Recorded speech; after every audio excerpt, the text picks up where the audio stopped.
Bienvenidos a EndoTips. Esta semana vamos a hablar de un tema por demás importante: la diabetes gestacional en tiempos del COVID-19. ¿Cómo se diagnostica? ¿Cómo debe manejarse en estos tiempos complejos? Como ustedes saben, la diabetes gestacional es la hiperglucemia que se detecta por primera vez en el embarazo y afecta la salud tanto de la madre como del feto, causando complicaciones tanto en el momento del embarazo como impactando su futuro, a los dos, a la madre y al feto. La epidemia de obesidad y diabetes que vivimos en el mundo ha hecho más complejo hoy en día separar la diabetes gestacional de una diabetes tipo 2, sobre todo aquella que no es conocida. Saben bien que 1 de cada 2 pacientes que tiene diabetes no lo sabe, y por lo tanto cada vez es más frecuente que lleguen estos pacientes al momento del embarazo sin saberse con diabetes. El otro gran problema, por supuesto, es la diabética tipo 2 que se embaraza, y que se embaraza además con niveles de hemoglobina glucosilada altísimos. Pero esto lo contaremos en otra historia. Hoy nos vamos a centrar en la diabetes gestacional, que según datos de la IDF ya 1 de cada 7 embarazos cursa con esta patología. Como comentaba hace un momento, la exposición fetal a la hiperglucemia materna tiene consecuencias. La más importante y conocida es la macrosomía, una mayor incidencia de cesáreas y también distocias de hombro, fracturas de clavículas, lesiones del plexo branquial. Hipoglucemia, metabólicamente hablando, es una de las más importantes y de las que más consecuencias deja. Son productos que con frecuencia tienen distrés respiratorio, tienen inmadurez, tienen Apgar bajo, tienen un parto muy complejo. Con frecuencia significa esto mayor tiempo de hospitalización y con frecuencia llegar a una unidad de cuidados intensivos. Pero a largo plazo, la hiperglucemia fetal también tiene consecuencias y está ligada claramente con obesidad infantil y con el desarrollo de diabetes tipo 2 en niños y adolescentes. Y por supuesto que para la madre también tiene consecuencias. Es uno de los episodios en que la madre gana mucho mayor peso que cualquier otro episodio en su vida, y también es una consecuencia a mediano y largo plazo que desarrollan estas mujeres que hicieron diabetes gestacional, diabetes tipo 2.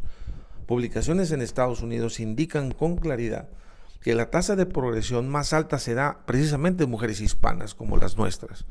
7% cada año de ellas desarrolla diabetes, particularmente aquellas que se embarazan después de 30 años de edad, y particularmente más aquellas que usaron insulina durante su tratamiento de la diabetes gestacional.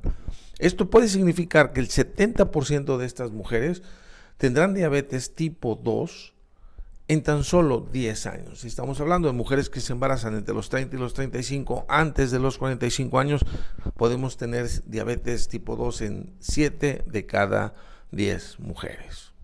De tal forma que la importancia del tema de hoy es que la diabetes mellitus gestacional representa la mejor oportunidad para prevenir diabetes tanto en la madre como en el hijo.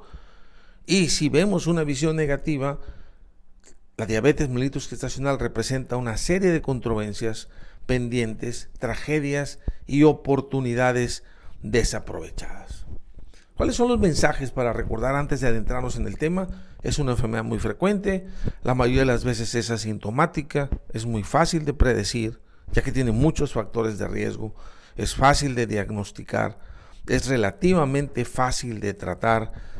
Su control beneficia, como lo acabo de decir, tanto al hijo como a la madre a corto, mediano y largo plazo, y su manejo y buen control constituye una de las estrategias más efectivas para prevenir diabetes. Pero, repito, sigue teniendo muchos pendientes, porque la mayoría de las veces el médico no la busca, no la diagnostica a tiempo, se diagnostica muy tardíamente y se pierden semanas maravillosas para cambiar esta historia de estos pacientes. Los tratamientos, cuando se establecen, no son los correctos, no se intensifican, no se llevan los pacientes a buen control, y esto sigue siendo uno de los más grandes pendientes en esta patología. Otra de las grandes controversias es si se tiene que tamizar a todas o en base a los factores de riesgo para diabetes gestacional. Los factores de riesgo para diabetes gestacional están claramente identificados y yo los puse en esta tabla quizá en orden de importancia para mí. en orden de relación de riesgo. Para mí la obesidad sobre todo es el riesgo más importante. La edad, a mayor edad el riesgo va aumentando de manera dramática. Los datos de resistencia a la insulina, la presencia de acantosis, el venir de tener ovarios poliquísticos, que muchas de estas mujeres incluso se embarazan en amenorrea cuando toman metformina, antecedentes familiares de diabetes. La historia de diabetes gestacional previo es igualmente importante, el haber tenido un producto macrosómico, la hiperlipidemia, particularmente los triglicéridos, la intolerancia a la glucosa preembarazo, la ganancia de peso de más de 20 kilos en un embarazo previo y la hipertensión, son factores claramente identificables. Y ahora deténganse un momento a pensar de su última paciente embarazada que tuvieron. Muchas de ellas, incluso las que no hacen diabetes gestacional, acumulan fácil 3 o 4 de estos factores, de tal manera que decir que se tamice por factores de riesgo, creo que en México el tamizaje tendría que ser universal. Este estudio y este grupo cambió la historia de la diabetes gestacional en el mundo. Léanlo. El estudio JAPO, publicado en el New England Journal of Medicine en mayo del 2008, nos dijo claramente que había una relación lineal entre cada miligramo de glucosa que había, aún en niveles normales, uno por arriba del otro, aumentaba los problemas del embarazo, particularmente la macrosomía. Y en base a estos resultados, un grupo avesado de gente interesada en el tema fundó esta asociación, la IADPSG, por sus siglas en inglés, que hizo una serie de recomendaciones ahí por el año 2010 que cambió absolutamente la manera de ver y tratar y diagnosticar la diabetes gestacional. Causó una absoluta controversia y un absoluto problema porque eso condicionó que en un momento dado la diabetes gestacional se estuviera tratando, diagnosticando y evaluando de manera diferente en muchos países del mundo. Este grupo hizo varias cosas puntuales que debemos recordar. Primero, puntualizó la importancia de que en la primera visita prenatal se midiera la glucosa y una glucosilada.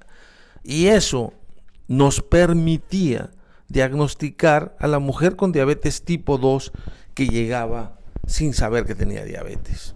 Porque una glucosilada arriba de 6.5, una glucosa plasmática en ayuno arriba de 126 era diagnóstico de diabetes previa que a lo mejor no era conocida durante el embarazo o permitía saber en qué grado de descontrol llegaba la paciente con diabetes tipo 2.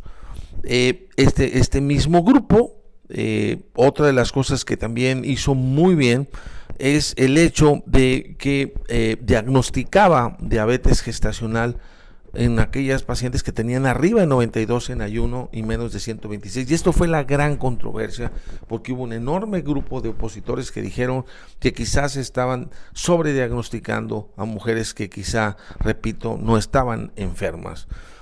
Para aquellas mujeres que tenían menos de 92, se sugería hacer una curva de tolerancia a la glucosa en la semana 24 y 28, como se estaba haciendo en aquel tiempo. Desde hace mucho tiempo es lo que se hacía.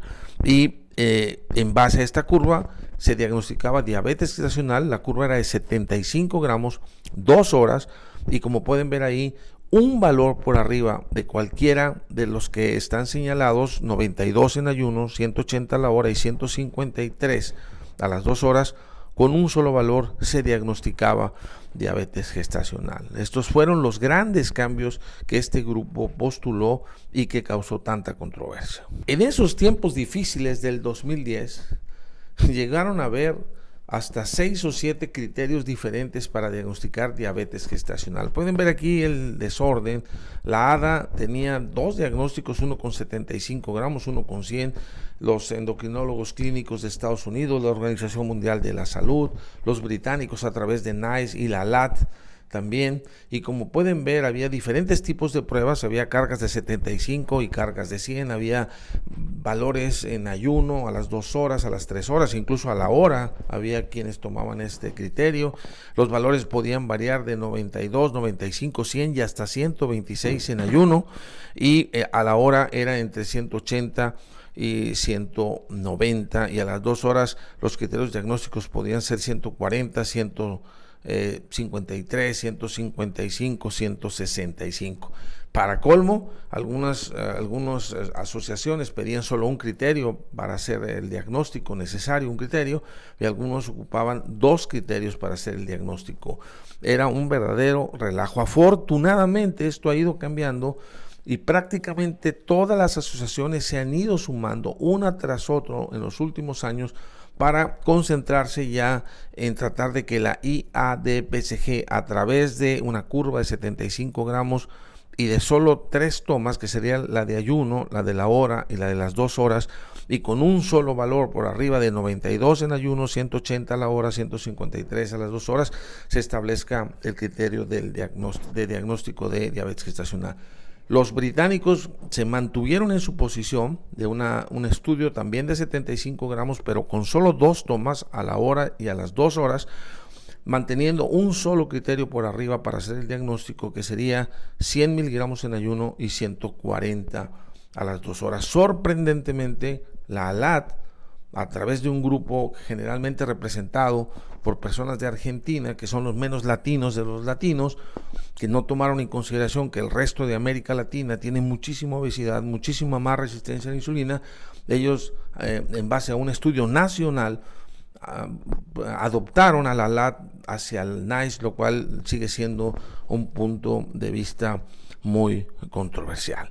Pero así las cosas, al menos ahora tenemos estas 2 clasificaciones que difieren, ya que la IADPCG diagnostica 8 puntos menos en ayuno y el NICE tiene un criterio 13 miligramos menos en el posparto. Es decir, IADPCG cede la poscarga a las 2 horas, aprieta el diagnóstico en ayuno, y esto parecería que sobrediagnostica mujeres, sobre todo que tienen resistencia a la insulina, porque no son dos pacientes exactamente igual, y ese es motivo de debate que sigue en estudio. Bien, amigos, la idea de este canal es no hacer videos muy largos, por lo que lo dividiré finalmente en 2 partes. Hasta aquí la introducción de la importancia y los criterios diagnósticos de la diabetes gestacional. En el próximo veremos ya directamente cuáles son las estrategias diagnósticas propuestas ante la epidemia del COVID-19. Se acercan las fiestas de fin de año. Cuídense mucho, manténganse sanos. Gracias por estar en Endotips. Nos vemos pronto. Chao.